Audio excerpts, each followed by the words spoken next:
DJ Shokhikant कटैया।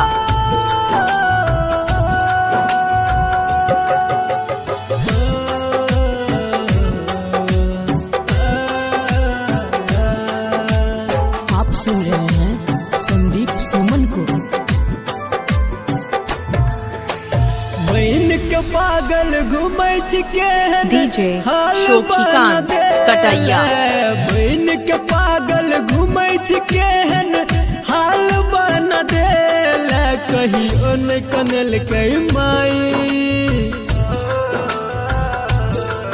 कहियो न कनल कई माई हमर जान तू कन देल, कहियो न कनल कई माई हमर जान तू कन देल।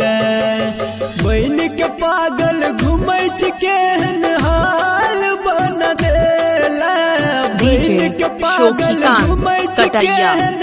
हाल बन देल कहियो न कनल कई माई, कहियो न कनल कई माई हमर जान तू कन देल, कहियो न कनल कई माई हमर जान तू कन देल।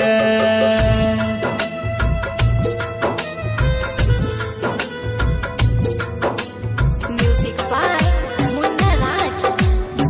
डीजे शोखीकांत कटैया।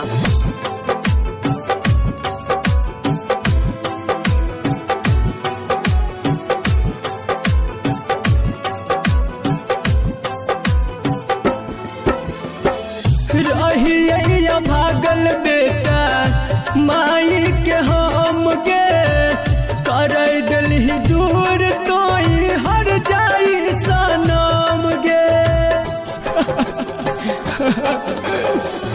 रहिया भागल बेटा डीजे शोखीकांत कटैया। कर दिलही दूर तोई हर जाई सनम गे।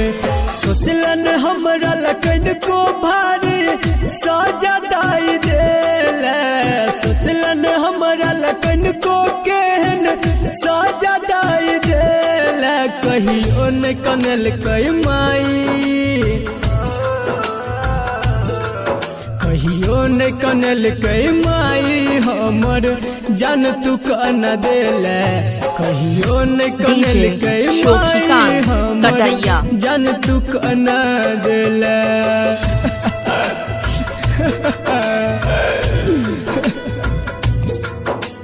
म्यूजिक बाय मुन्ना राज।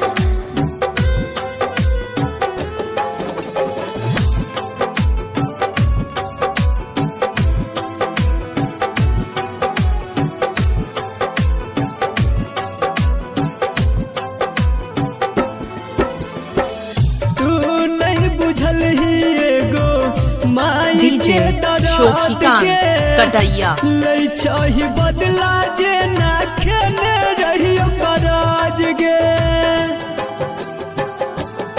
आगे तू नहीं बुझल ही एगो माई के दराद के, लई चाही बदला जे ना खेने रहियो कराज गे। राइटर विकेश अक्षय कहा प्यार तू सिखेल, संदीप सुमन इंद्रजीत कहा प्यार तू डीजे सिखेल, शोखीकांत कटैया। कनल कई माई,